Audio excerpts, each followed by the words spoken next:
bro. You seem ridiculous. No, I'm not blaming in the same way. You are.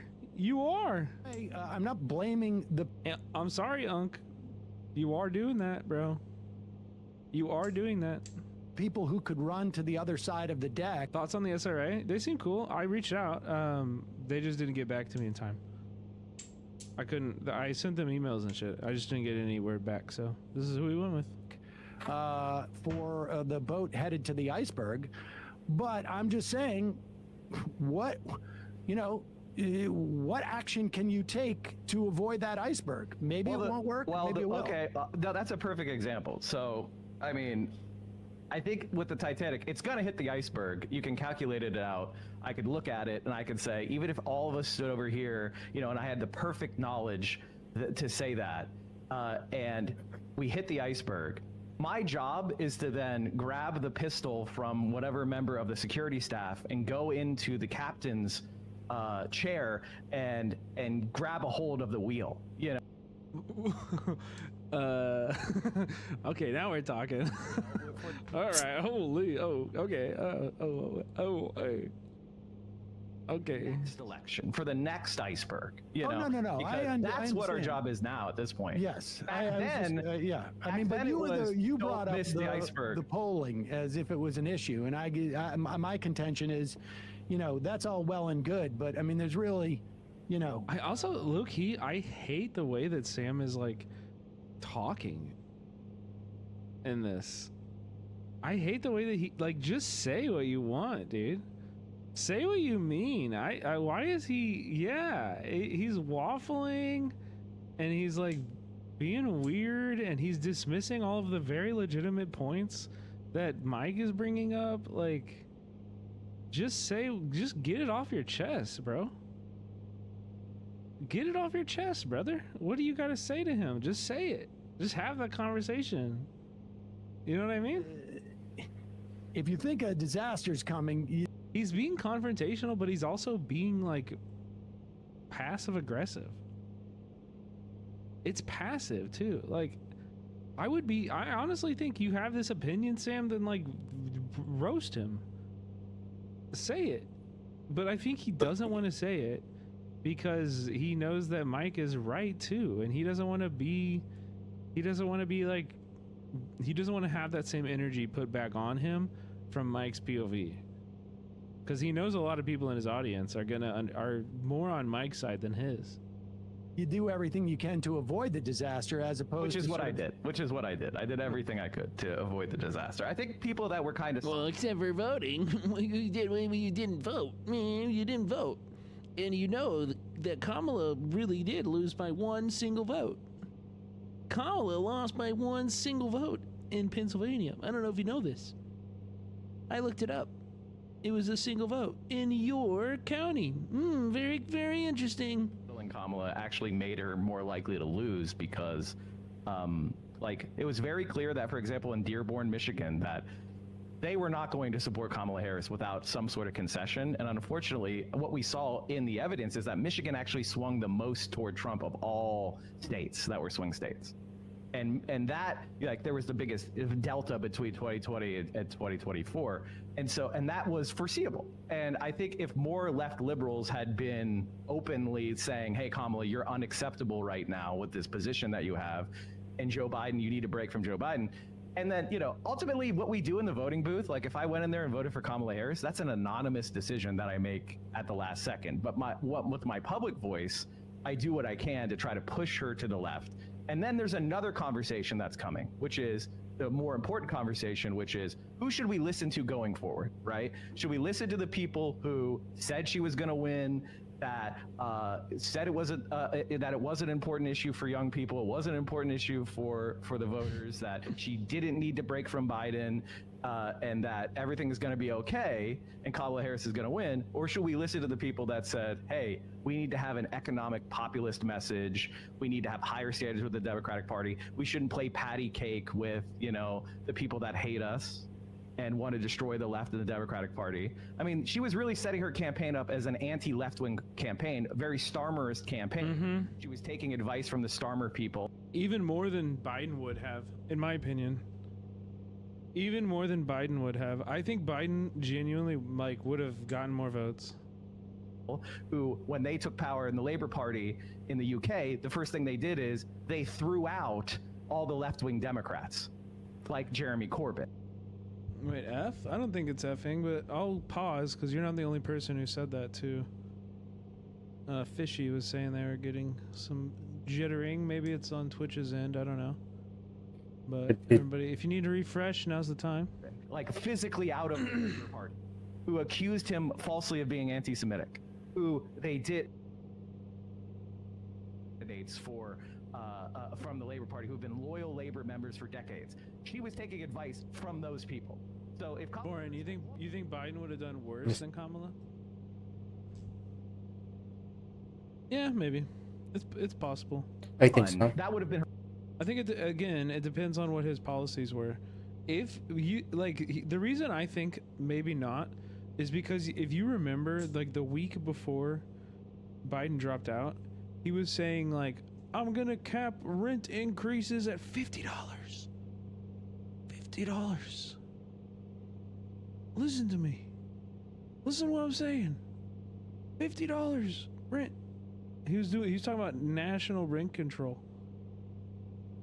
You know what I mean? Like that. If he actually like kind of expanded and had a whole economic policy that included federal rent control, I think that that genuinely would have done better. Like he wouldn't have campaigned as much as Kamala. You're right, but again, I don't know. I think he still would have lost, but I think he might have done better than Kamala.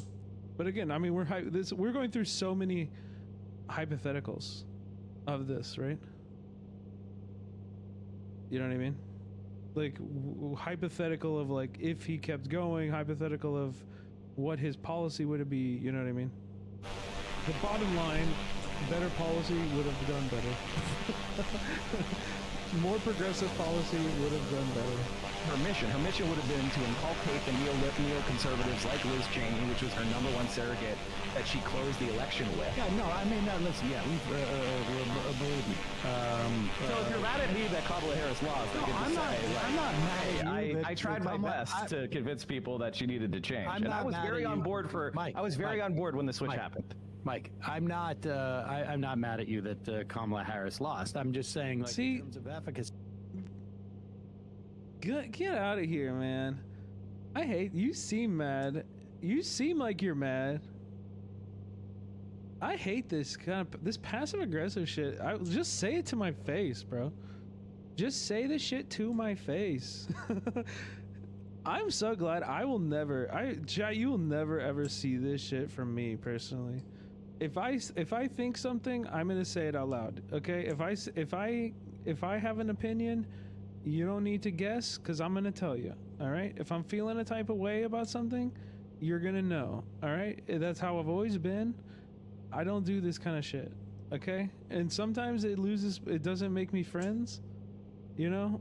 But I think it's a better way to operate. And I've always been, when I have disagreements with Mike and shit, I've always said them out loud in public. I've criticized him on Twitter. I've criticized him, you know, I've messaged him on Discord and been like, hey bro, like, are you good? Like, here's why people are mad at you and stuff like that, you know? But that's what good friends do, in my opinion. In my opinion, that's what you should do. If you think somebody's wrong and making a fool of themselves around you, and they're like, you should like reach out and be like, yo, what's up? See, you brought up the polls. I wanted to go forward from there. But from your perspective, what did Elise Slotkin do, let's say, in Michigan? Like when we saw, you know, Gallego win in Arizona or Slotkin win in Michigan, It's the passive aggressiveness to me. It's like, because to me, it's like, Sam, it's fine to have political disagreements with your friends, but this line of questioning to me is just like, it's like fucking, it's backhanded, dude. It's like, just say it, you know? That's what I just keep coming back to. Just say it. Just say the thing you want to say. Let's have the conversation you want to have, and let's stop dancing around it and, like, you know, deflecting from everything. That Harris did not.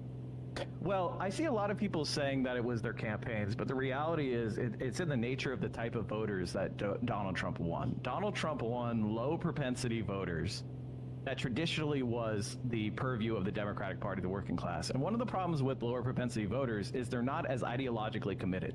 So what just happened is the Democrats did better with this upper class, more elite type of person who votes completely down ballot. And the Republicans won a lot of low propensity voters who just came in there to bullet vote for Donald Trump. And there was vote drop off. And so those people kind of, you know, they walked through the raindrops because it was a close enough election that you have those low propensity voters. I think Slotkin was a little bit better on issues like Israel. I think she came out and said something, you know, she said some bullshit. You know, she was a huge AIPAC supporter, and she's going to be, you know, another Kirsten Sinema. And she, you know, she almost lost because of that. But I think it was the nature of the low propensity voters, not, Wait, you know, so how do voting for you Trump. reach the low propensity voter? Like, I mean, how do you do that if you're Kamala Harris? Like, if that's the reason why. Tell them they'll never have to pay for health insurance ever again for the rest of their life.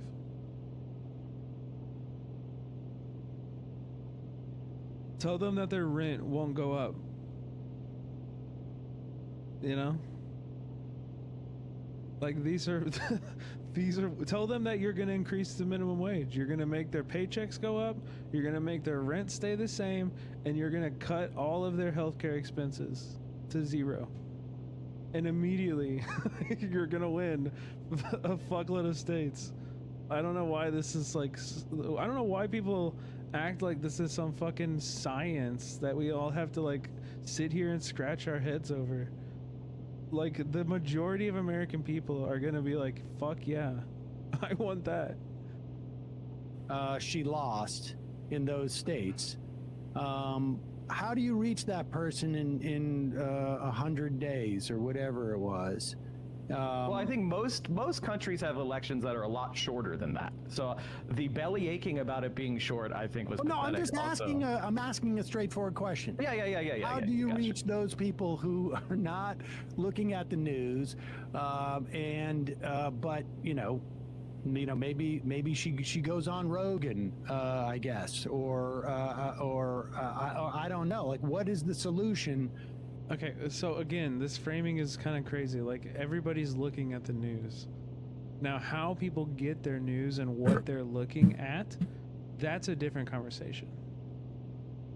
That is a different conversation. And I do think it is a big part of like modern American politics that you engage with people where they are at, because just doing interviews on 60 Minutes and CNN and all of that is not going to reach the same amount of people it did, 10, 15 years ago, right?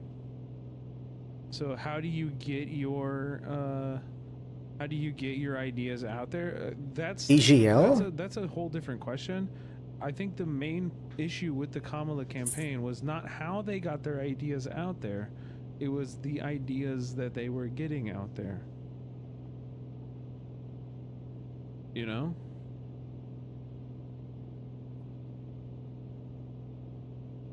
What were the ideas? What would be their impact? Get me on Rogan, PR scrambles to navigate new media. I'm not subscribing to Semaphore. For when you're running against this TV star, and to reach a low propensity, low news consuming the voter. Well, I think the first thing is if we look at the campaign, she was most successful when people could delude themselves into believing she was going to be a break from Biden, which was very early on with the selection. Yes, but she was most successful with people who were following. I mean, the people you're talking about are the ones who Googled on November 5th, did Biden drop out? That was the top trending search term on that day. I mean, so like what do you do? Well, I mean, she lost the double haters. She lost the people that didn't like both parties, number one. And if you want to get me to answer the question, I will say this: like, it's a materialist answer, which is these people did not believe she was the change candidate. She told people she wasn't the change candidate. She told people she was the Biden second term. She campaigned with very unpopular, very right-wing Republicans like Liz Cheney and Dick Cheney, who had no popular base. I think when she was popular, when her polls were the best, was early on when there was the switch out and young people, people of color, we were all progressives were excited that she might be closer to, the Kamala Harris of 2020 than what ended up just being Joe Biden, but with a different presentation, a little bit younger. I don't think this was a messaging defeat. I think this was a material defeat. I think the Joe Biden presidency was very unsuccessful on the merits. Yeah. For example, he's 100% right. It wasn't about the way that they got the message out. It was about the message. And that is the material realities of the people on the ground. And what the story is you're telling to justify or explain those material realities and, how they will change after you're elected. Like, he's right. The average age of a home buyer has reached an all-time high of 56 years old. The facts are that child poverty and poverty spiked in 2022 at the fastest rate it has ever done since the Great Depression. Well, that was because why, Sam? We had the ending of at the fastest rate in the they ended the child tax credit ended. Yeah, who did that? Who did that, Sam? Plus, you also had inflation that was extremely high, and it's probably it's underestimated because we changed. Why even bring that up? Yeah, we both know why it happened. Everybody knows why it happened. That isn't the Democrats are responsible for that. We calculated inflation in the 80s. Oh, I've heard people say that Biden was one of the best presidents for unions in a long time. Is that true? Yes, objectively. I'm willing to admit that even if that's true, they never talked about it. Two, that's not really what most people immediately care about because life has been getting harder regardless of that. Yeah, you're right. No, but Biden was the first American president to visit a picket line. His NLRB was very, very good, like the National Labor Review Board. He was objectively the Something's best, wrong. There's no way I need to for go labor and another in history. However, that bar thousand. is on the ground. That bar is on the ground, and he could have done a lot better than he did, and he deserved a lot better. Yeah, it's true, but also it's not that big of a feat, I guess. Do not include it. And Boggles is also right too. Union membership is at an all-time low, so even the amount of people who that reaches is less than anyone else. You know what I mean? Even the people that care about unions is at an all-time low. So insurance costs and interest costs, and the reality is both of those are spiking extremely much faster than inflation. It is true. That's the thing, Russian, is that it is true, and his presidency was a failure. That's what I mean. When you judge him against other American presidencies, then he is definitely the most union. But when you judge him on the livelihood and the quality of life of American workers, then that's why he lost. That's why he lost. He was a total failure. Yeah. Especially in places like Florida, where Kamala Harris did extremely poorly. I think we can agree. I mean, my assessment of Biden's term is probably a little bit different from yours. When I look at unionization rates going up, and the unionization rate hit a record low in 2023. Over the course of the Biden administration, there were more unionization than we've seen in decades. But there was more grassroots energy. But as far as he's giving you the stats. Why are you? I love it whenever you give people an objective stat, and they just repeat the opposite of your stat, but just non-objectively. It's no. If you look at the total. No. Look at the employment, and I can pull up the the amount, the percentage of workers that are unionized in America is at an all-time low. Report. Oh no, that no, you I'm guys talking about want. new unions starting. Okay. Like, Okay. like Okay. new unions, new shops. The membership in unions may have Declined gone again. declined, but the Well, and number these of are just- new unions starting is exponentially larger, which is of course the first step when you're dealing with this. I mean, you're dealing with a 40-year I mean, decline or 50-year decline. again, Sam taking the position of the Democratic Party here and saying, no, actually, you're doing fine. Like, this is the exact same gaslighting as Kamala. This is just a different, like, version of the same gaslighting, you know? That, no, the American economy actually is working for American people. It actually is working for the working class. Everything that you're talking about is made up. You know what I mean? But all right, well, Mike, this was fun. Is that his point? I don't even think that's his point. I think his point is that Biden was good for unions. And Mike's point was that it's not good enough. You know? It's not good enough. Like the anti-union momentum is so strong. You know, every year more and more unions are squashed. That, you know, like, even if we had a president like Biden that is more pro-union than others, it's not enough to change the tides. You know, like, that's not changing the pace. That's not changing the direction that the American economy is going, which in general is against unions and more towards 1099 non-employee work, even worse than that. I got to jump. Listen, Sam. I mean, you know, I think all of us have a slightly different understanding of like where the country is, and where, you know, working people are. I think working people just see, you know, visible poverty. They see the fact that they can't afford to buy a home. They see the fact that, you know, unions are weaker than ever. They see a you know, pugilistic foreign policy that was imperialist abroad, and you know. You know, and even the immigration issue was based on Joe Biden's extremely harsh punishments of Cuba and Venezuela, millions of refugees flowing because he sanctioned those countries and just tried to destroy their economies and brought millions of people here. And then, you know, he doubled down on supporting Donald Trump's immigration policy as a panic rather than to re-examine any of that. So I hope in the future we can have a Democratic Party that's a little bit more progressive than the one that was utterly defeated and crushed into a quadfecta. All right, everybody. I agree. I agree. Yeah. Mike, great to see you again. Great to see you, bud. Bye-bye. All right, folks. To hear, see where Mike was. A little symmetry 8 years later.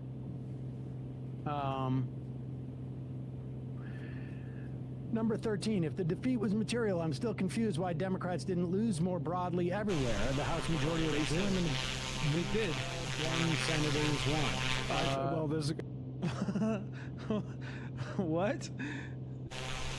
This person's like, yeah. Well, if there was material, then how come why didn't the Republicans win all 100 seats in the Senate? Like, what? Huh? Dude, wake up.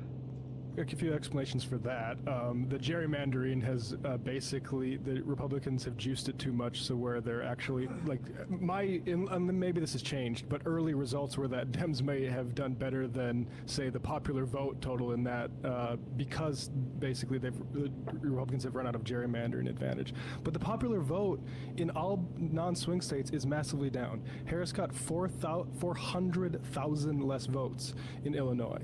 Like, this is and so all these people that we're talking about, the late turners, the late turnout people who like watch WWE and Rogan, they're only relevant because Harris depressed the vote of the people that usually swamp them.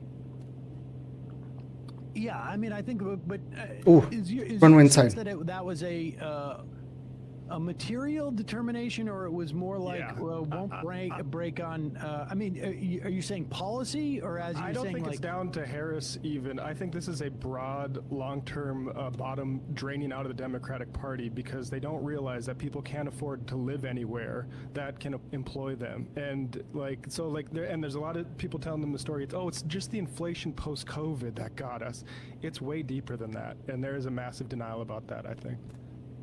Yeah, I think there's, we're still sort of like paying for Obama's response to the 2008 crisis. People forget there were millions of people who were foreclosed from their homes.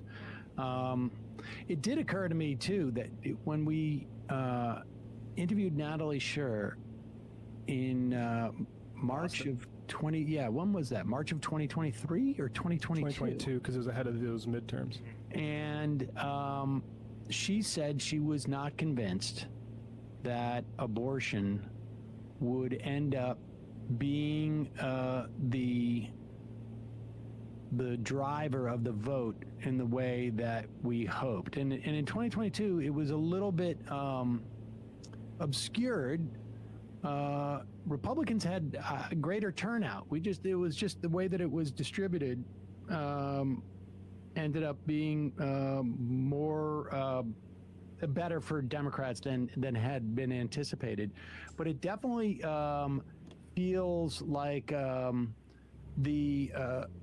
her prediction that in states where abortion was safe, it wouldn't drive the turnout. Chateau, she doesn't.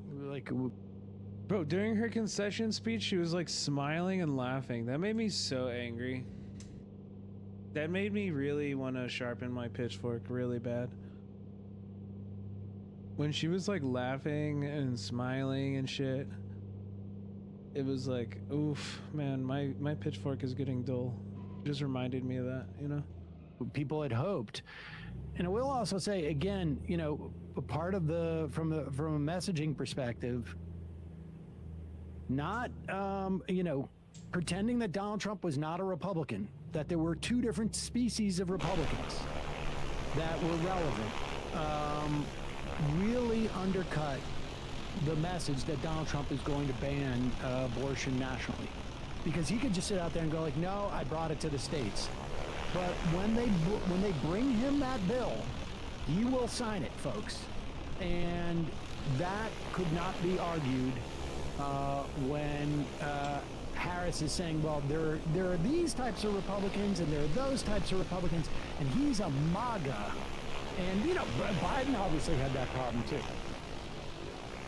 Yeah, that's the thing, Bernie got a little bit of heat saying, hey, don't just rely on the abortion issue, but, here's a Fetterman staffer, Adam Gentleson, November 4th, 2024, prediction, there has not been a rollback of rights on the scale of Dobbs in the post-war era, and the election results will reflect this. And that is something that I wish happened, but taking it for granted that it will... If they do sign an abortion ban bill, how would they enforce that on states? I mean, federal agents would be arresting doctors. There would need to be, and this Trump campaign has spoken about this too, like, and a lot of Republican governors also of like law enforcement departments that do investigations on women, who have miscarriages and shit. Like, yeah, more cops. Exactly. Malpractice. Yeah. Surfing idiot. I was canvassing in a working class area this year. You'd be shocked how many people said they weren't voting, and asked why. They said, there's money for 2 wars and refuge migrant benefits, but not for us. I can't even afford rent. Kowalski from Nebraska says the stock market crash of 2026 will occur on March 15th, tax day. Well, Reading in the corn. Isn't tax day April 15th?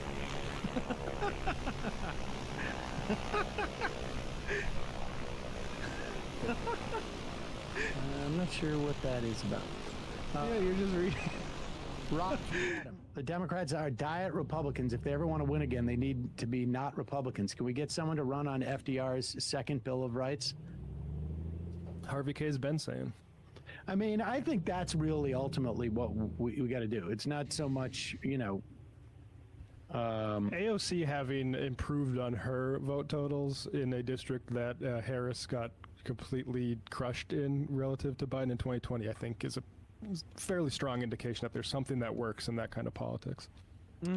Without a doubt. And I